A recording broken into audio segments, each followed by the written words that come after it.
Welcome to the Michael Ouzas podcast. Welcome back to the Michael Ouzas podcast. Today we welcome Tom Mele. Tom graduated from AIC, the American International College, with a degree in business management. He was team captain of their D1 ice hockey team and played a number of years in NHL affiliates, in the minor leagues, and in Europe. Now he is the top sales associate at Purch Rock LLC. Did I say that right? Yep.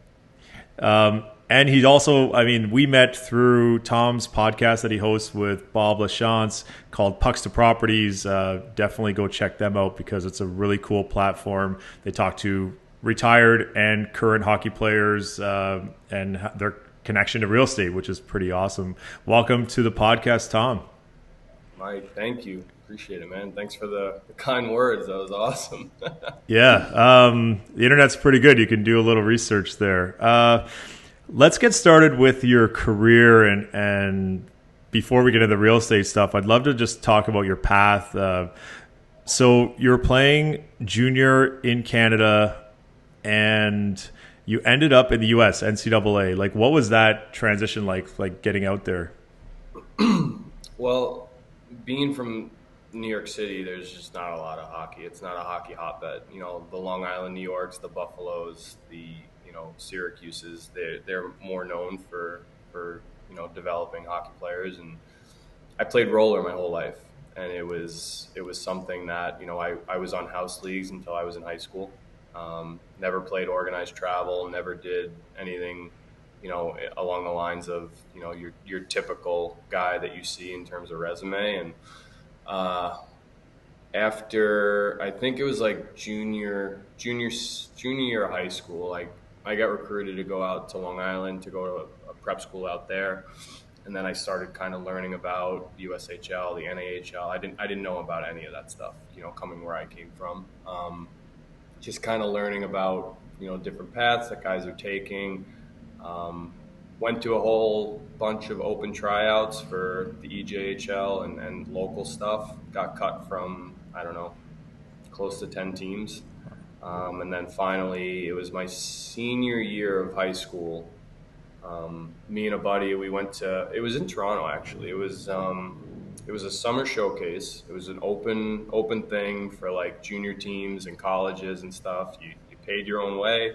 My buddy got invited and asked me if I wanted to come with him. And then junior team out of Hawkesbury, Ontario, had no idea where Hawkesbury was.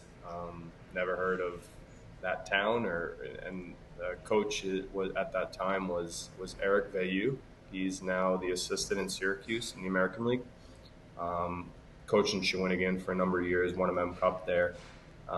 Just came up to me after one game and basically said, we want to invite you and your buddy from New York to our open camp up in Hawkesbury. And I went to that and just played. It was just scrimmages the whole time for like a weekend.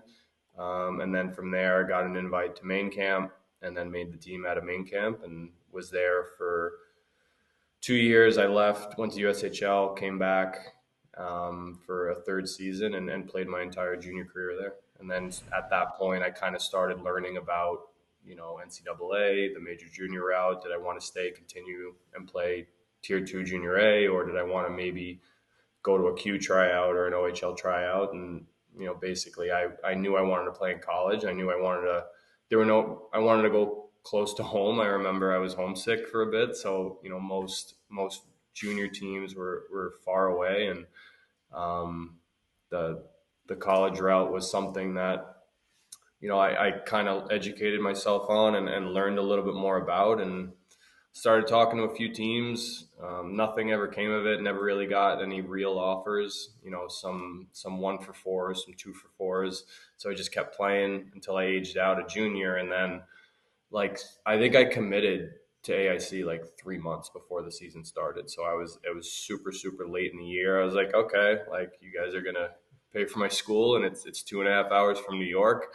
Seems okay. And I was like, yeah, I'm all in. And kind of from there, played 4 years there. And then obviously the whole pro thing started, around junior, senior year and started learning. I was like, okay, well, I guess I'll just keep playing if people keep asking me to play. And that was kind of when it really took wind, probably like sophomore year of college. I really got really focused with diet and nutrition and, training and all that stuff, and realized that, if I had a good senior year, I could, potentially, maybe they don't have it anymore, a CHL tryout or an East Coast League tryout, and ended up getting a PTO from Springfield, the American League, which their building was literally right down the street from our campus. And then it kind of just propelled from there.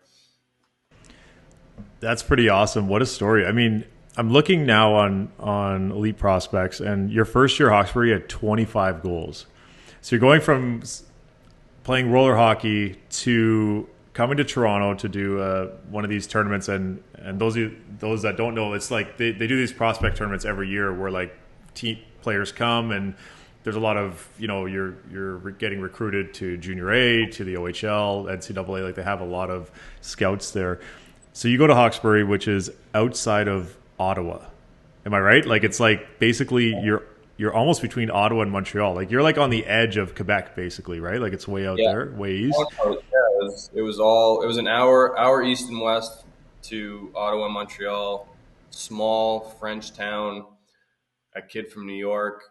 I was absolutely culture shocked. I remember my mom drove me up there from New York, and we got into town. I think it was like 11 o'clock at night, and there was nothing open but a pizza.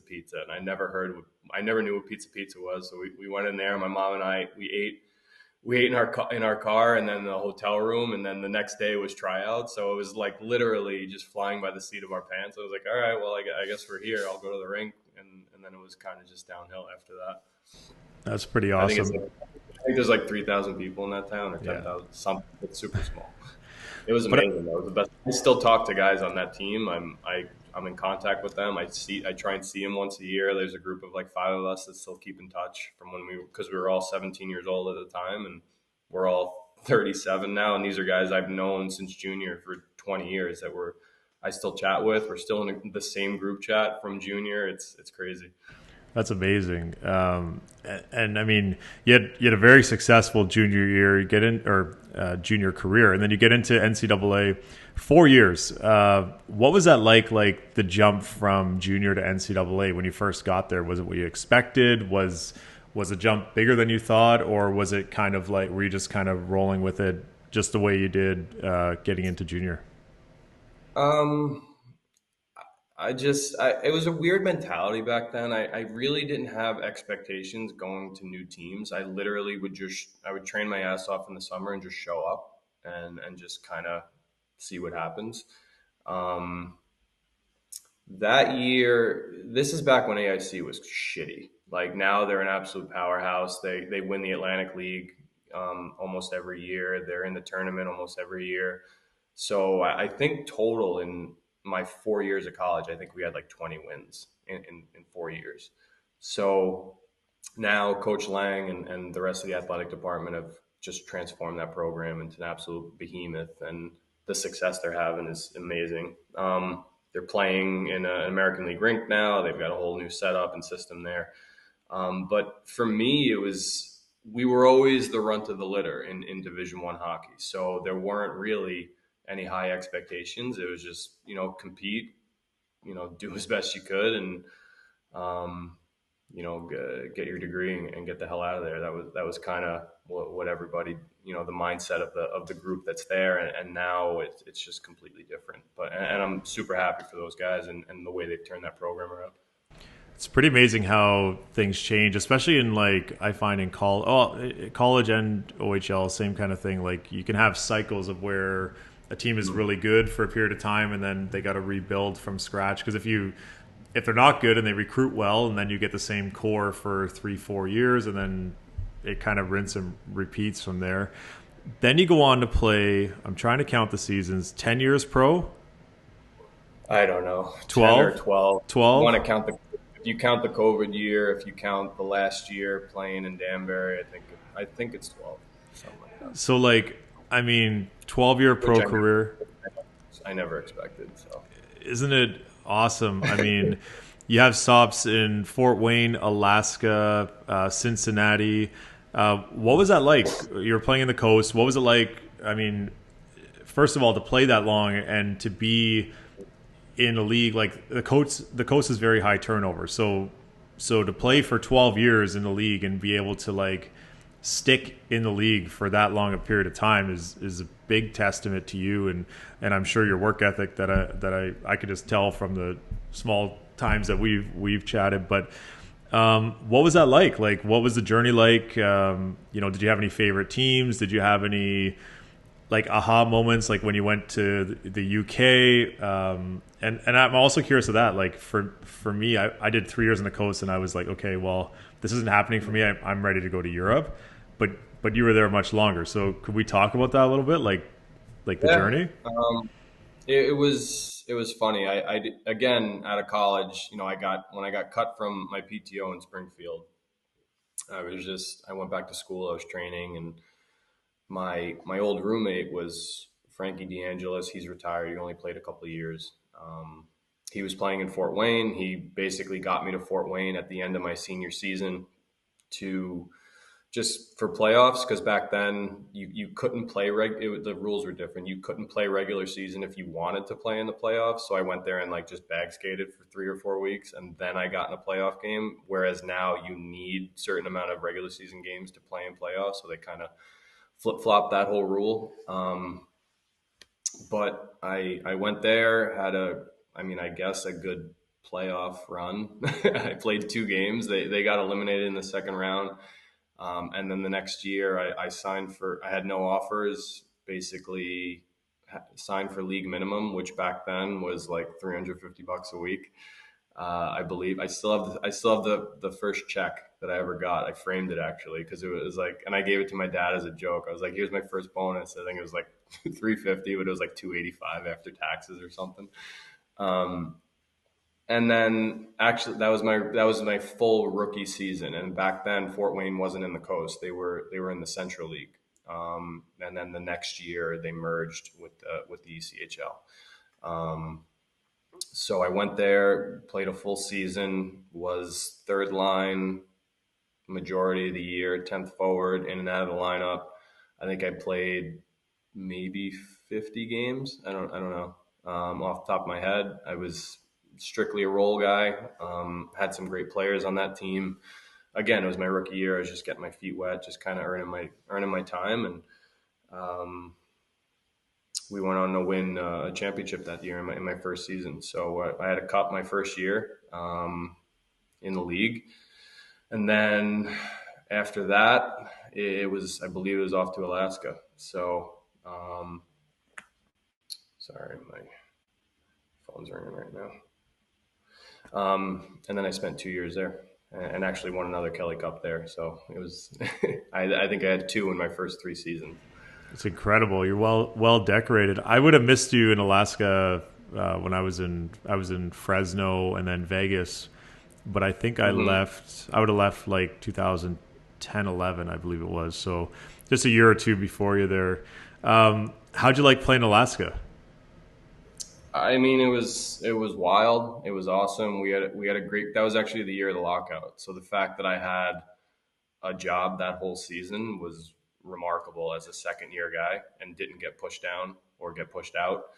I think a lot of it had to do with the fact that we were unaffiliated, we were independent, so we didn't have the trickle down affect us, and also a lot of guys. I'm pretty sure at that time if they were getting reassigned, they're like, fuck you, like I'm not going to Alaska. So they like American League teams were like placing those guys with other coast teams, and that whole year was kind of a shit show for minor league hockey. I don't know if you remember that, but the fact that I lasted, I mean, we had 4 NHLers on that team, all Alaska guys: Joey Crabb, Nate Thompson, Scott Gomez, Brandon Dubinsky. They all played there for the first half of the year until the lockout ended in January. So I was a second year guy, and I'm literally sitting in my stall with 4 NHL guys who were on one ways playing in the coast. And that was a pretty special year. And then got eliminated in the second round, and then went back and we won it the next year with a new group, and it was pretty cool.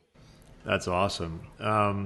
You played a few more years on the coast and then went to the EIHL. What was it like going Milton Keynes? Yeah, What was that like? yeah. Milton Keynes was wild. It was about a 45-minute train ride outside of London.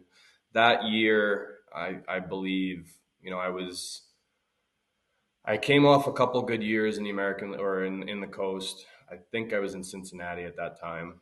Um, got invited to Wilkes-Barre's camp the next season on another PTO. Played one exhibition game, scored, fought, and got cut right after the game. And I was like, I'm 27 at this point. Like, I really don't know what else I can do. Like, I'm here for a week. I've done everything I could in terms of performance. And then got cut the next day. And it was either go to Wheeling, who was their affiliate in the coast, or go overseas. And I chose to go overseas for the first time at that point. And um, it was great. I mean, it's a very North American game in the UK.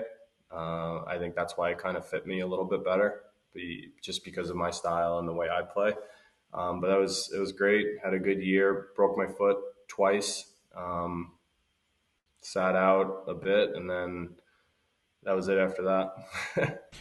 Is there a reason you went back to the coast versus trying to stick over in Europe? Like I'm always curious because like for me it was like when I'm in Europe I wanted to just kind of stay in Europe, but I see this sometimes where guys go over there and then they come back. Like did you like it enough to maybe keep going or did you want to be back home? No, I think no, I actually remember I broke my foot at the end of the season, which was probably like April, and I was going to be out like 2 months, so April and May, and then so that's what no, I remember what happened. So I broke my foot in April, went home in May, and then was working construction because that's what every minor league guy does. They have to have some sort of income in the summertime. And I broke my foot at work. I had a steel beam fall on my foot while I was working, and that was August 31st, which my last day was September 1st. So I got out like my last day of work because I was leaving. I was signed. Um, and I broke my foot. I was out another 2 months. And by that point, it was November, December. Was scrambling, trying to find a job. Hadn't really trained that much other than, one-legged stuff and upper body. Wasn't in the greatest shape. Went to, I think, Greenville at that time. Um, Things didn't work out there for a variety of reasons. And then my old coach, Rob Murray, who was a coach in Tulsa at the time, who was the coach in Alaska, where I won the Kelly Cup that year, called me. He's like, "Hey, what the hell's going on?" I was like, "It's too much to get into." I was like, "It's not a good fit here." He's like, "You want to come?" I was like, "Yep," and that was it. And I was single at the time, so you know how that is. It's like, yeah, you could just pack up and leave within 24 hours, and it's a blessing in disguise because a month later I met my wife, or my girlfriend at the time. Um, and I had already done a stint in Tulsa probably in 14, 15 before that year.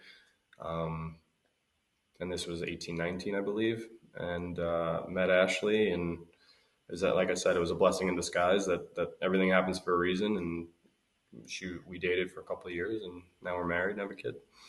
Awesome. It's funny how that works, eh? Sometimes it's just like just just happens at the right place, the right time. The next year, you end up over in France. That was that was the start of what we were just talking before this offline of like this is when COVID started to hit. It was that mad dash out of Europe that March 2020 was pretty crazy. Tell me about your time in France and like obviously what happened when everything shut down. France was fucking horrible. And I hope this is not a PG podcast because that was the worst hockey of my life. From everything from the league, the rules, the coaches, the players. other than the imports, it was horrible. To me, it wasn't hockey. Very, listen, and I'm not a sensitive guy, very, very prejudiced against Americans in that league. They do not like imports. They love their French guys. But in terms of, like, I would get a 10 every game almost for literally doing nothing. And I think there's 14 games. I think I played 14 games at the end of the year there, and I think I had over 100 PIMs, something like that. I think, and the majority of them were tens. And like you blink wrong, you say something, you slam your stick, you're frustrated, anything, they give you a 10 over there. And it was like you cannot show any emotion. And it was just, even if you play emotion, I mean, there's a lot of guys that play on the edge, and like, which I was one of them at that time, and it doesn't fly over there, and you're spending half the game either in the box or, you know, thrown out. So it was, but again, I mean, I got to live in the French Alps. I got to travel, was there for a couple Olympic breaks, lived right on the border of Italy and France, and, was able to bounce around to a couple cool spots. Ashley, my girlfriend at the time, she came out there, she visited for a month. And it was a great experience, but in terms of the hockey, it was horrific.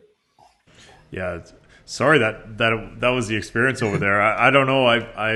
We only played against the French team once. I never traveled really to there, other than for personal stuff. Never for hockey. But during that time, I mean, then that was like it always sucks when like if your last experience, because I on your elite prospects, I mean, you did have a year in Danbury after watching the documentary. Maybe we should talk about that a little bit.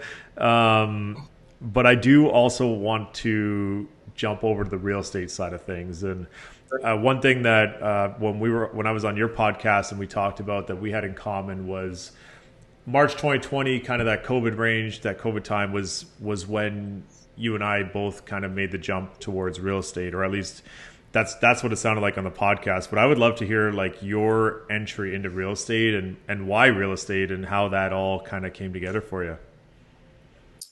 Sure. So yeah, I mean, the last, I guess you want to say, quote unquote, like real year of hockey I had was in Europe, in France, which again, it is what it is. I don't care anymore. It was March of 2020. I was sitting in a locker room in, I believe, where the hell was I? It was the last game of the season. It's the nicest city in France, right on the water there. Not Lyon. I can't think of the name of it off the top of my head. It was the last game of the season. We weren't making playoffs, and then we started hearing about all these Amber Alerts and all this stuff that was going on. This is like right in the beginning, like when they first started talking about it. And then I think it was in Milan. It started in Milan, the whole virus thing, and me being,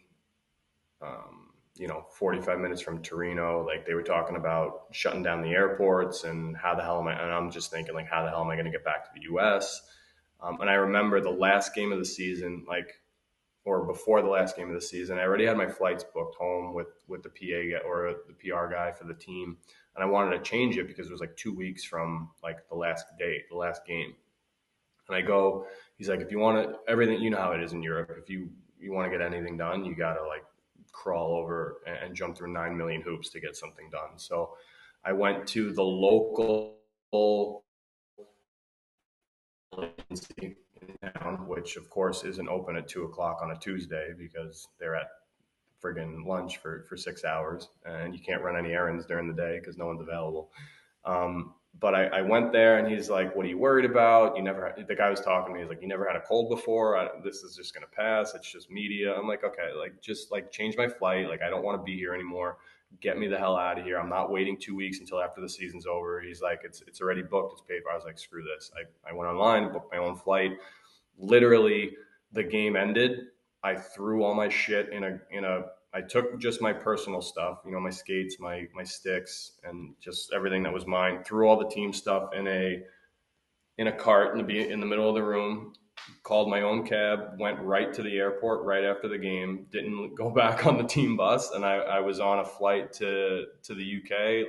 I slept in the airport for like 7 hours, got on a 6 a.m. flight, flew to the UK, and then the UK to Texas, and I was home. And at that point, that's when they were starting to shut down airlines, and flights were getting canceled, and things were starting to ramp up. I remember I was on the flight from the UK to Texas because I was going back to Tulsa because it's only a couple hours away, and it was almost an empty flight. Like I had like 4 seats to myself, and that's when like the real shit started hitting the fan. Like a week or two after that, the lockdown started. And the next season, I was supposed to play in Danbury. I was just for fun, to play with my brother and to play in my hometown. And that season was the year that everything was canceled. And, I was going back and forth with my agent, and he's like, "Do you want to go play for peanuts in the UK or in Europe again?" I was like, "Absolutely not." And I say to people now, like, COVID was the best thing that ever happened to me because it kind of ripped off the Band-Aid and made me progress into the next stage of life. And then didn't play that season, the COVID year. And then I was scrambling, just like every guy is, which is the whole point of, our podcast, is for guys to kind of have an outlook or an outlet for, that moment of transition from the locker room to real life, and calling a bunch of people on my phone, guys in med device sales, guys work for Nike, old alumni from college, just trying to build a network because I didn't really have anything for such a long time. I was working construction in the city in New York, commuting at 4:30 in the morning, an hour and a half each way because I live in Connecticut, just grinding. And at that point, I was like, I need to do something. And that's when I met Bob through he coached the son of a guy that I used to give skating lessons to his kid like 10 years prior. And he's like, "Yeah, this guy's in real estate. Maybe he can help you. I know you own some rental properties." And he's like, "I know you want to expand," and yada yada yada. And met Bob, went for lunch, had beers. This was when we were like literally nothing. They had just started the company, basically as like, "Listen, I don't know anything about real estate. All I know is that I want to own rentals in the future. My father-in-law is an investor. I want that lifestyle." He's like, "Okay." And that was it. I was like, "Just tell me what to do and I'll do it." So it started with door knocking and cold calling. And this is when we only had 4 people. And it was literally just us, just pulling lists, calling sellers, just seeing if we could do anything.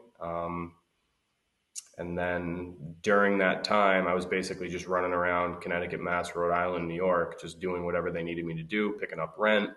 At night, I would work during the day, from 6 a.m. till 3 p.m. After that, I would do some real estate stuff. I was getting licensed at the time because I needed some sort of structure in my life, to the point of, someone needs to tell me where to be every single day and give me a book and make me study. And I just needed something. I needed structure. And after about, I don't know, 2 months of just being a fly on the wall with Bob and kind of learning about the industry and learning about the business, I quit my cushy W-2 construction job, making $100K a year. And now I look back at that money and it's like, that was peanuts compared to what real estate has brought in these last few years. And, it was analysis paralysis for a long time. And then I finally had to take the leap, and haven't looked back ever since. It's incredible. I want to break down like what you guys do and like the company. And so you meet Bob, and I think it's amazing. Like door knocking and cold calling, and if you are in real estate, is an extremely tough thing to do. Like it's not that easy to just show up at someone's door and say, "Hey, I find it hard," but I do think that it's an important part of the business, especially now. Like I feel like social media had its wave, and now like social media it's there, it's a tool, but I still think that the tried and true tools are, everlasting in this business. And let's talk about like the company. So Purch Rock LLC, like what do you guys do? What is it, a real estate brokerage? Are you guys like assembly? Like what exactly is the whole thing? So Purch Rock is basically a one-stop shop for everything you could possibly think of in real estate. We have a retail brokerage. We have a fix and flip department. We buy and resell on the MLS. We have a holding company. We do some wholesales, some wholesaling to other investors. Anything you can possibly think of in terms of real estate related, we do. But in a nutshell, our specific niche is buy low, sell high. So we're literally just retrading real estate. So we're buying off market, negotiating with sellers, closing on these properties, and then literally reselling them on the MLS. So some of the stuff we will hold, some of them will flip, depending on the condition, depending on the location, depending on the asset type. But that's majority of what we do. The company does a little bit of everything. I do a little bit of everything. Some guys are strictly just acquisition reps and disposition reps. But for me, I'll look at a piece of real estate and, I'll get creative in 9 million different ways and figure out how to make money on it. And that's kind of the beauty of this industry, is that there's no barriers of entry. There's literally 9 million ways you can make a buck on an asset. And if that's something that, we're hiring. So if there's any guys out there that are, thinking of maybe making a transition into real estate, the whole point of this, the whole point of the Pucks Properties podcast, the whole point of that coaching program and platform that we're building is to have guys reach out to us because of what we're building as a company. We were 4 guys when I first got involved with them, and we were literally doing everything ourselves in terms of scalability. Now we have 1, 2, maybe 10 acquisition reps, a 4-person disposition team, 3 transaction coordinators, an access coordinator, 2 office managers, a COO of the company, and a CRM that it basically has allowed us to scale from Connecticut, New York, Mass, Rhode Island to 12 states nationwide. So a lot of the stuff that we're doing now is virtual, but that comes with building relationships, having boots on the ground representatives in specific markets, and having the trust and reliability put on people, that, at the end of the day, that your paycheck is going to be, if I'm doing a deal in Toronto and I have Mike in that local market handling, a specific deal for me that I outsource to him because obviously I can't be there, that it's those relationships and those conversations and, those people that are going to allow you to scale and continue to grow. Yeah, that's incredible. I mean, what a business. Like I feel like in the US too, you guys have a little more, maybe I wouldn't say a little more freedom. It's just very different. Like on how, like for us, like ideal residential, I can do commercial, but it's not in my element, in my lane. Like if I was to do a commercial deal, I would definitely have to seek help. I would want to seek help from a commercial agent who can help me navigate properly, right? There's a lot of elements that I'm not aware of. But this whole process, like now we also have like anti-flipping taxes here. We have all these new rules that keep coming in. We obviously have a pretty big housing shortage here in Toronto especially. But it's really cool what you guys have built. And I love the aspect of how, you open yourself up to players who are retiring or maybe transitioning. And it's interesting because I was just talking with a player that I played with. He just finished his license. He's in the Toronto area, and similar conversation was like, hey, when you're over playing this season, like I can use the help. I'm happy to teach you and I want to help you. you can work on a lot of stuff as like you can help me work on stuff, and in turn I hope that'll teach you, so that Yeah. when you get started, whenever your career is done, you know how to write an offer, you know how to do the little monotonous stuff that I would say is a big part of the learning curve, like loading something into DocuSign and getting it signed on time and properly. And like, it sounds easy, but like when you first start, like Yeah. you're like, okay, how the heck do you do all this stuff? So I think it's great what you guys have built. And I find it really interesting. Like, so you guys go to, you're door knocking to acquire the properties, right? Like, We're not door knocking anymore. That okay. was, you know, Interesting. we've Yeah. we've scaled immensely. But go ahead. I don't want to cut you off. No, I just meant like, what are you guys doing to acquire sellers? Basically, like, what's your, like, if you don't mind sharing, like obviously they're like, So like you just said, Toronto has a lack of inventory, and I love when people say that there's lack of inventory, because for me there isn't. yeah, If you're dealing off market, which essentially is the Wild West, um, there the possibilities are endless. You're essentially reaching out to a seller to say, hey, I'd like to buy your house. And there, I mean, there's a lot more. It's a lot more complex. There's a lot more training. There's a lot more details that goes into it. But the why behind them getting a cold call that leads to a text message that leads to one of our acquisition reps getting on the phone with them to essentially move the needle and see if we could purchase this asset. There's a lot that goes with that, and there's a lot of training that goes with that. There's a lot of sales coaching on how to talk to people to trust you and build that rapport and meet, if it's in a virtual market, like you can't meet them at the property. You have to rely on the phone and FaceTime. And, the biggest thing is what's your exit strategy? It's all great if you contract that property and you close on it, but now that you have it, like, what are you going to do with it? Are you holding it? Are you going to flip it? Are you going to put, X amount of dollars into it? Um, are you going to resell it to a retail buyer, owner occupant that's going to be living in the property? Is it going to go to another investor within your network? So you kind of have to work backwards and really know what you're doing with it before you get it.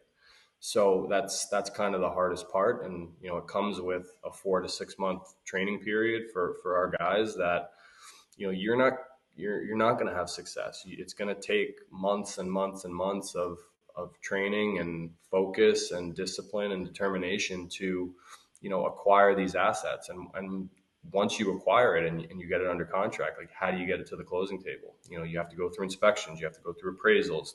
There might be some zoning issues, some title stuff that might pop up that we didn't expect. So that's the hardest part right now is getting guys to kind of understand, it's great if you contract it, but you're not getting a check unless it closes. How do we get that to the closing table? And we have an amazing team here that everybody's kind of handling different aspects and different stages of the transaction to get it from start to finish. Some stuff takes 30 days. Some stuff takes 6 to 7 months. It might run into, a short sale situation where the seller's underwater on a property and the asset's not worth what the sales price is. Now you have to, bring in a short sale agent to negotiate with the lender and, rework the debt, take off the 2, 3, 4, 5 position liens, maybe work that into some other sort of, uh, payment plan. And, because you can't transfer property with dirty titles. So, and you're not going to get insurance without clean titles. So there's a lot that goes into it. And it does take, it's a little bit different than what you do in your day to day. As far as representing buyers and sellers the traditional way, because if you think about it, and this is no knock on realtors. I am a realtor, but my brother is works for Houlihan Lawrence. I don't know if you ever heard of that brokerage, pretty big brokerage here in the U.S. Um, in a real estate transaction, everybody's on the same page. You have a motivated seller, you have a motivated buyer, you have a motivated seller that has an asset on the market that they're trying to find a buyer, and you have buyers that are going to look at this house to potentially make offers and close on it, whether it be as an investment or to live in. And when in my world, you're not dealing with any of that. You're literally direct to seller. There's no agents involved. Obviously we're an attorney state, but there are some states that are title states, and laws are different and regulations are different. And you got to play by the different rules in depending on which market you're in. And you also, our markets change. We follow the trends, we follow the economy, we follow the stock market. Where are people flooding to in terms of, are they leaving the East and West Coasts and flooding to, the Texas, the Oklahomas, the Arizonas? Like maybe we start marketing in those markets, because if we buy something at a discount there, maybe we could retrade it to, an implant coming from a different state. So there's a lot that goes into the day to day. But that's kind of, we follow the money. That's kind of the gist of our business model and what we do. And, hopefully, we're providing a good service for people. That's pretty incredible. The other piece of it, I guess, like to tie it together, are buyers coming to you and being like, hey, this is what I'm looking to do. Can you help me do that? Or is this something that you guys are doing like internally only? Like, is there an element of like, because you are a realtor, like, is there an element where like a buyer says, hey, Tom, I'm thinking of acquiring something and I want to like have a plan for it to like, renovate it, fix it, and then let's sell it or whatever. They just want your expertise. Sure. Yes and no. I don't drive buyers around. I don't do showings. I don't do any of that aspect. I outsource it. My brother's a realtor, my sister's a realtor. So if I have a client that wants to go see stuff, like I'll give it to them and I'll just collect a referral just so I could kind of focus on my day to day. Because like we spoke about before, time, it takes time out of your day to drive buyers around and go see properties. And, you might be working with a buyer for 6 or 7 months before they pull a trigger on something. And, is that something that I want to do to make, 3, 5, 7, 10 grand? I mean, it's great, but, I rather focus on listings or, acquiring assets, that are either non-performing, in secondary and tertiary markets that I could basically retrade and add value to, and either keep as a rental, or, just if it's too much work for me to do, just offset it to another investor client that maybe their niche is flipping. Maybe they want to do 10, 15, 20 flips a year. I don't want to do 10, 20, 15 flips a year, but there are investors out there that's their business model. That's their bread and butter. They have their own crew, they have their own contractors, or they are a contractor. And they rely on our company to bring them opportunities that they didn't even know about, which is, a wholesale deal. So, like I said, I'll squeeze a buck out of any type of deal. How I do it is different. I do a lot of outsourcing and just kind of focus on, my one thing that is my specialty, and that's acquiring deals. I love that. I think it's incredible, like, to give that level of service. So you're acquiring property, and then if like an investor comes, like, we need your guys' services because we want to do 20 flips a year or whatever, and you guys become the one-stop shop for them, where they know they're going to get great service. They know you're going to give them the product they need. And you're also, I'm sure, in that process, obviously based on this conversation, I'm sure there's an element of, you're like, this is a property that would work for you because of this, this, and this, and you're unwrapping it backwards for them, right? So I love that. That's incredible. You guys have built a pretty awesome company, and it's so cool. Like, I think one of the things I love about real estate is that like, you can do it so many different ways, and it's not just like a one size fits all way of doing it. Whether you're an investor, you can invest in all different ways, whether you're like hands-on over owning properties, or just, help financing properties on the other side of it, whatever it is. Man, this was amazing. I mean, it's already been like 45 minutes, much longer than I asked you to come on. Like, is there anything else you want to discuss about Pucks to Properties? Where can everybody find you and the team and the crew, Purch Rock? Sure. Pucks to Properties, we're on every platform: iTunes, Spotify, whatever else is out there, YouTube. It's growing. It's growing faster than we expected, which is why we're kind of behind right now. Mikey, your episode will drop soon. I'm pretty sure, and we'll share it with you, and we hope you reshare it too.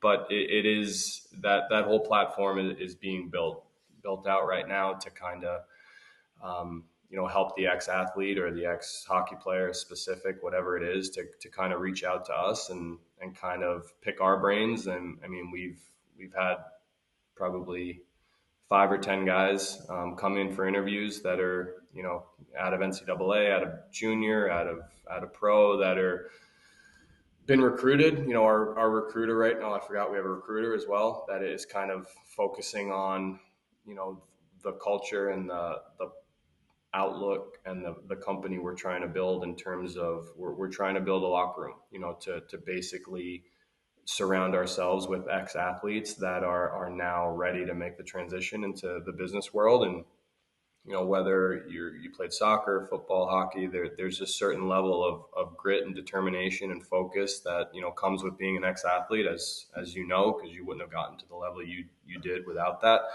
And we're finding that, tracking KPIs and interviews and stuff like that all the biggest success stories in our office are the ones that are, ex-athletes. This industry is not made for everybody. You have to be competitive, you have to be focused, you have to be organized. And that's kind of the individual that we're recruiting right now. And that's why that platform is there to kind of be a resource. And if anybody has any questions, if anybody wants to reach out, whether you're in the US or Canada, we're hiring remote right now. So you don't have to be in Connecticut every day. So if you are interested in real estate or getting involved, I'm happy to have that conversation and, see if we can do something. Yeah, that's incredible. And if you are watching this and you're interested in getting involved in real estate, I mean, Tom would be probably the first call. I think if I wish I would have met you. Well, I mean, we were kind of starting at the same time, but like having a platform like this, especially like I knew for me, real estate was a natural progression. My dad's a realtor. It was like, that's what I want to do. Yeah. But if someone's on the fence, I think you'd be the first person I would recommend they call, because you come at it from every single direction, and you can easily help someone navigate where they need to go or what they need to do. And I'm sure, like, with your network, we'll point them in the right direction. And yet, if anyone's in Toronto and wants to reach out to me, I'm happy to have a conversation here in the city. But Tom would definitely be my first call for sure. So thanks so much for coming on. This was great. It flew by, and looking forward to doing something together. Pucks to Properties. Let's do something together and put on like a seminar, webinar or something, and just educate people as best we can. I think that'd be a lot of fun. Awesome, man. Thank you so much. I know we went back and forth. We're trying to get this on the calendar, but we finally got it. So I appreciate you. Yeah, no problem. I'm just going to hit the button here.